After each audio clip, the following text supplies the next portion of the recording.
Assalamualaikum warahmatullahi wabarakatuh. Saya di sini akan mempresentasikan tentang manajemen. Saya adalah yang pertama akan mempresentasikan ini, kemudian akan dilanjutkan oleh teman-teman yang lain. Yang pertama adalah pengertian, sejarah, dan prinsip. Apa itu manajemen? Manajemen adalah suatu ilmu atau kemampuan dalam mengelola sumber daya yang dimiliki agar tujuan yang ingin dicapai dapat terpenuhi. Manajemen merupakan ilmu yang digunakan di organisasi, perusahaan atau proses yang melibatkan banyak orang. Sejarahnya itu terdapat 4 fase yang menandai sejarah perkembangan ilmu manajemen. Itu adalah era pemikiran awal, era pemikiran yang merupakan tinjauan dari seluruh era pemikiran selanjutnya. Yang kedua adalah era manajemen sains. Ini sudah mulai melanjak ke modern. Dan yang ketiga adalah era manusia sosial dan era modern. Prinsipnya itu apa? Prinsip-prinsip manajemen adalah dasar-dasar dan nilai yang menjadi inti dari keberhasilan sebuah manajemen.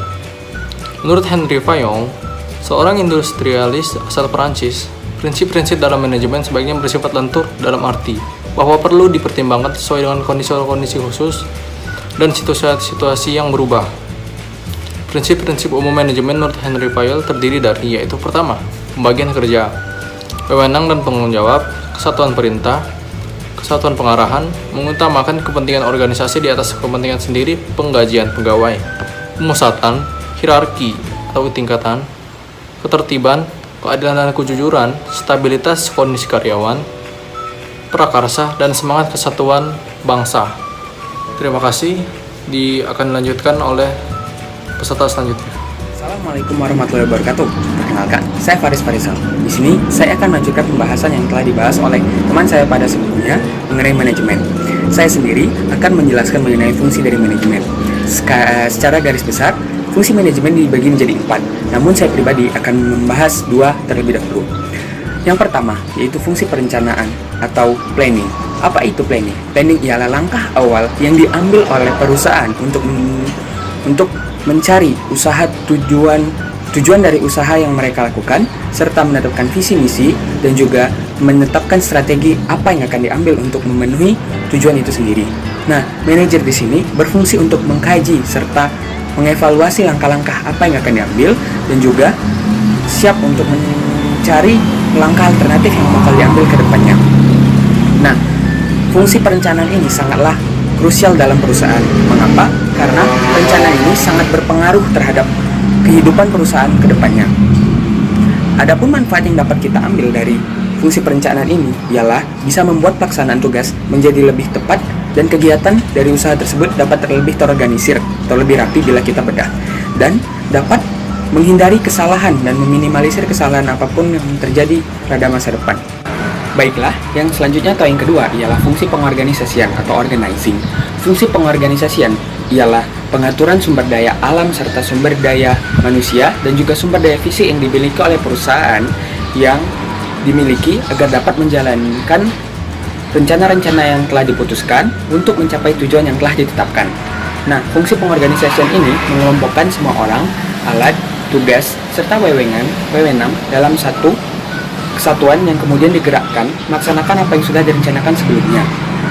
Nah, manfaat dari organizing ini ialah pembagian tugas bisa sesuai dengan kondisi perusahaan dan menciptakan spesialis saat menjalankan tugas, serta dapat memfokuskan perusahaan dalam satu hal bidang sehingga tidak terjadinya tumpang tindih mengenai tugas-tugas yang dilakukan.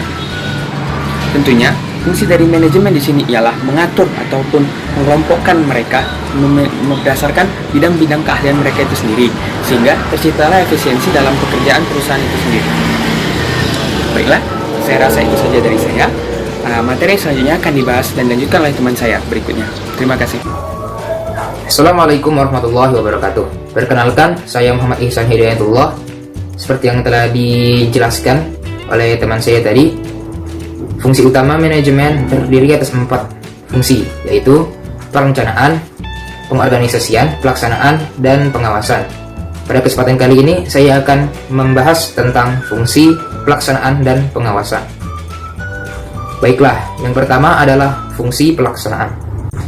Pelaksanaan atau tindakan adalah suatu fungsi manajemen untuk menggerakkan orang-orang agar bekerja sesuai dengan tujuan yang telah ditetapkan. Banyak orang yang berkesimpulan bahwa fungsi manajemen pelaksanaan merupakan fungsi yang paling penting karena berhubungan dengan sumber daya manusia.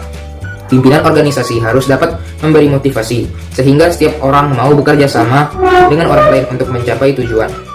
Menurut para peneliti, orang dapat digerakkan jika telah terpenuhi kebutuhan fisiologis, keamanan dan keselamatan, sosial, harga diri, dan aktualisasi diri. Orang bekerja jika 5 kebutuhan tersebut terpenuhi. Untuk mengerahkan orang-orang agar mau bekerja, dibutuhkan kepemimpinan. Ada 3 gaya kepemimpinan yang dikenal secara umum dalam berbagai bentuk organisasi, yaitu otoriter, demokratis, dan bebas. Selanjutnya yakni fungsi pengawasan. Pengawasan merupakan fungsi yang penting pada suatu organisasi. Pengawasan bukan merupakan keinginan untuk mencari-cari kesalahan. Pengawasan merupakan tugas untuk mengoreksi kesalahan yang telah terjadi demi tercapainya tujuan organisasi. Secara umum, tujuan dari pengawasan adalah memastikan pekerjaan sesuai dengan rencana, mencegah adanya kesalahan, menciptakan kondisi agar karyawan bertanggung jawab dalam melaksanakan pekerjaan, mengadakan koreksi terhadap kegagalan yang timbul, dan memberi jalan keluar atas suatu kesalahan. Pengawasan dapat berjalan efektif apabila memperhatikan hal-hal berikut ini. Yang pertama adalah jalur atau routing. Agar pengawasan efektif dan efisien, seorang manajer harus dapat menetapkan jalur atau cara untuk mengetahui di mana sering terjadi kesalahan. Yang kedua adalah penetapan waktu atau scheduling. Seorang manajer yang melakukan pengawasan harus dapat menetapkan kapan sebaiknya tugas pengawasan itu dilakukan. Pengawasan yang terjadwal kadang-kadang kurang efisien dalam menemukan kesalahan karena orang-orang telah terlebih dahulu bersiap-siap untuk menyembunyikan kesalahan yang dilakukan. Kadang-kadang pengawasan yang dilakukan secara mendadak lebih berguna dibanding dengan pengawasan yang terjadwal.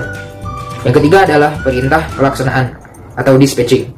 Dispatching merupakan prinsip pengawasan berupa perintah pelaksanaan terhadap suatu pekerjaan dengan tujuan agar pekerjaan tersebut dapat selesai tepat pada waktunya. Melalui perintah ini, dapat dihindari suatu pelaksanaan pekerjaan yang tidak diinginkan, sehingga dapat diidentifikasi siapa yang berbuat salah. Dan yang terakhir adalah tindak lanjut atau follow up. Jika seorang pimpinan telah dapat menemukan kesalahan, maka dia harus mencari jalan keluar atas kesalahan itu.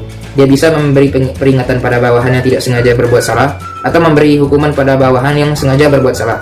Selain itu, pimpinan harus dapat memberi petunjuk pada bawahan agar kesalahan yang sama tidak terulang lagi. Mungkin itu saja yang dapat saya jelaskan mengenai fungsi pelaksanaan dan fungsi pengawasan. Materi manajemen selanjutnya akan dibawakan oleh teman saya. Assalamualaikum warahmatullahi wabarakatuh. Halo semuanya, apa kabar? Semoga sehat selalu meskipun berada di rumah. Perkenalkanlah, nama saya Randy Saputra. Saya di sini akan melanjutkan penjelasan tentang manajemen, yaitu bagian unsur manajemen dan tingkatan manajemen. Yang pertama, unsur-unsur manajemen. Kita semua tahu bahwa manajemen merupakan suatu usaha atau proses kegiatan kerjasama untuk mencapai tujuan yang telah ditetapkan sebelumnya melalui kegiatan orang lain dengan menggunakan fasilitas, sarana, alat yang juga disebut sebagai unsur manajemen. Unsur manajemen terdapat 6 unsur, yaitu yang pertama, man, tenaga kerja manusia. Yang kedua, money, uang yang diperlukan untuk mencapai tujuan. Yang ketiga, method, atau cara kerja yang digunakan untuk mencapai tujuan. Yang keempat, materials, bahan-bahan yang diperlukan. Yang kelima, mesin-mesin yang diperlukan untuk mencapai tujuan. Yang keenam, market, atau pasar, untuk memperjualbelikan hasil produksi. Oke, selanjutnya adalah tingkatan manajemen. Untuk lebih jelasnya, tingkatan manajemen terdiri dari 3 macam, yaitu yang pertama, top manajemen atau manajemen puncak. Dalam kegiatannya lebih banyak menggunakan kerja pikir daripada kerja fisik untuk mendapatkan hasil yang diharapkan. Manajemen puncak bertugas untuk membuat rencana jangka panjang, menetapkan tujuan, visi dan misi perusahaan, serta strategi yang akan digunakan. Manajemen puncak harus dapat mengembangkan rencana yang telah dibuat dan mengadakan hubungan dengan pihak luar. Yang kedua adalah middle management. Dalam kegiatannya, antara kerja pikir dan kerja fisik sebanding, sehingga keduanya dilakukan hampir bersamaan. Manajemen menengah bertugas mengalihkan rencana, visi, misi, dan tujuan yang telah dibuat manajemen puncak ke dalam program yang lebih spesifik. Selain itu, manajemen menengah membantu manajer tingkat puncak untuk mencapai tujuan organisasi, serta bertanggung jawab terhadap kinerja manajemen tingkat bawah dalam mencapai tujuan. Yang ketiga yaitu lower management. Dalam kegiatannya, lebih banyak menggunakan kerja fisik daripada kerja pikir. Manajemen tingkat bawah membawahi langsung pekerjaan dan bertanggung jawab atas pelaksanaan tugas mereka. Tugas manajemen tingkat bawah adalah melakukan pengambilan keputusan, mengkomunikasikan rencana, memberikan motivasi kerja kepada para karyawan, dan menetapkan prestasi yang layak diterima karyawan. Itu tadi yang dapat saya bahas. Materi selanjutnya akan disampaikan oleh teman saya selanjutnya. Sekian, terima kasih. Wassalamualaikum warahmatullahi wabarakatuh. Halo, assalamualaikum semuanya. Perkenalkan, nama saya Nabila Hartina. Di video kali ini saya melanjutkan mengenai penjelasan dari teman saya sebelumnya. Nah, untuk itu saya akan memberikan penjelasan dalam bidang-bidang manajemen, yaitu bidang manajemen produksi dan manajemen pemasaran. Nah, yang pertama kita akan membahas mengenai manajemen produksi. Nah, manajemen produksi itu sendiri merupakan suatu proses perencanaan, pengorganisasian, pengarahan, dan pengendalian kegiatan fungsi produksi yang tujuannya adalah untuk menghasilkan layanan barang dengan kualitas dan kuantitas yang tepat pada waktu dan biaya yang tepat. Aspek-aspek manajemen produksi yaitu perencanaan, pengendalian, dan pengawasan. Dalam hal ini mencakup semua kegiatan produksi untuk menghasilkan barang dan jasa.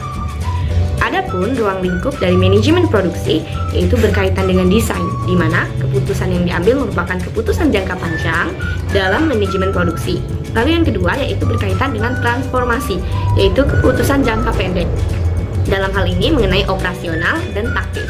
Lalu yang ketiga yaitu berkaitan dengan perbaikan, di mana bersifat pada kesinambungan, maka dilakukan secara rutin dan berkala. Yang kedua, kita akan mempelajari mengenai manajemen pemasaran.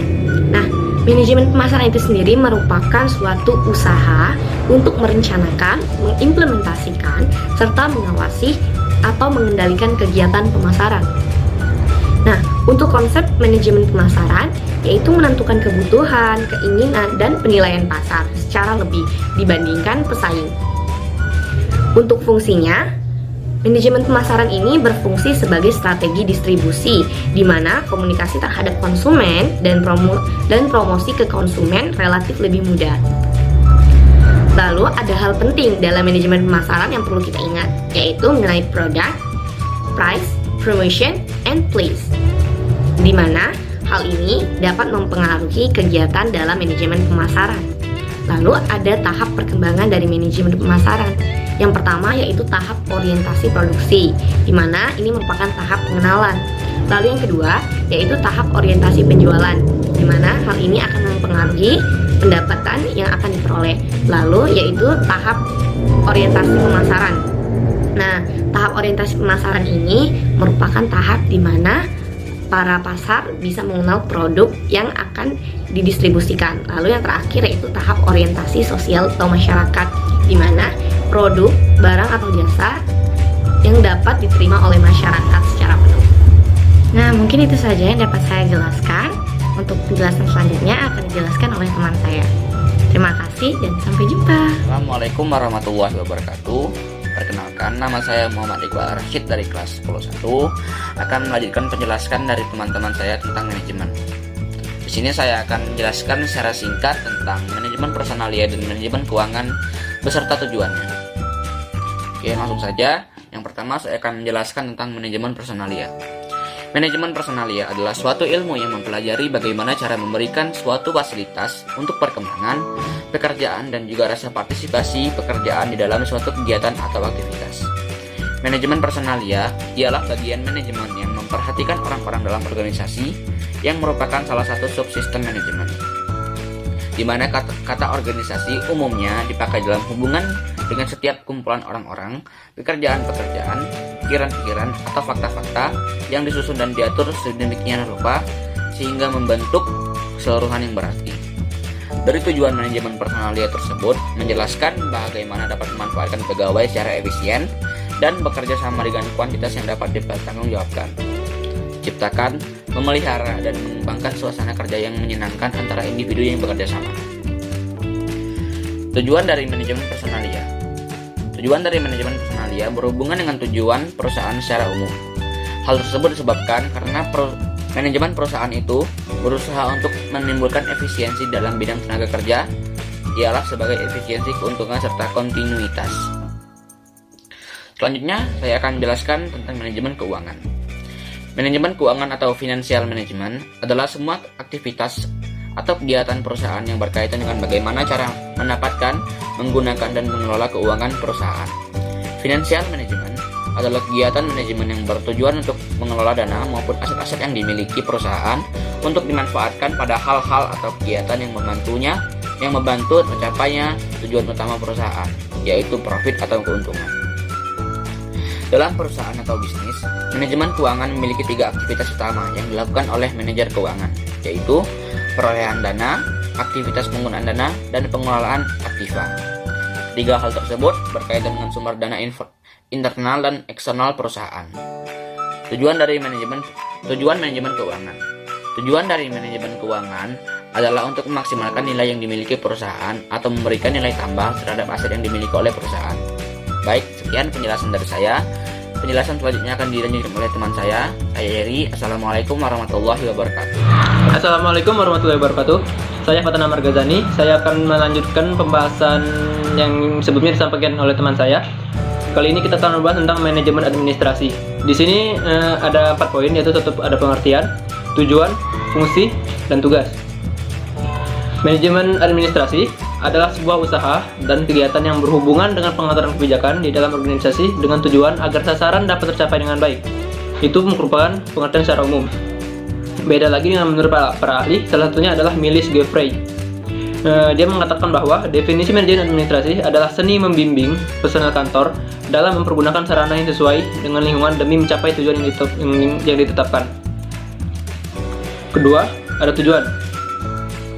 Tujuan manajemen administrasi ini bisa dicapai apabila fungsi-fungsinya dijalankan dengan benar. Bila diberikan dengan lengkap, tujuan administrasi antara lain: 1.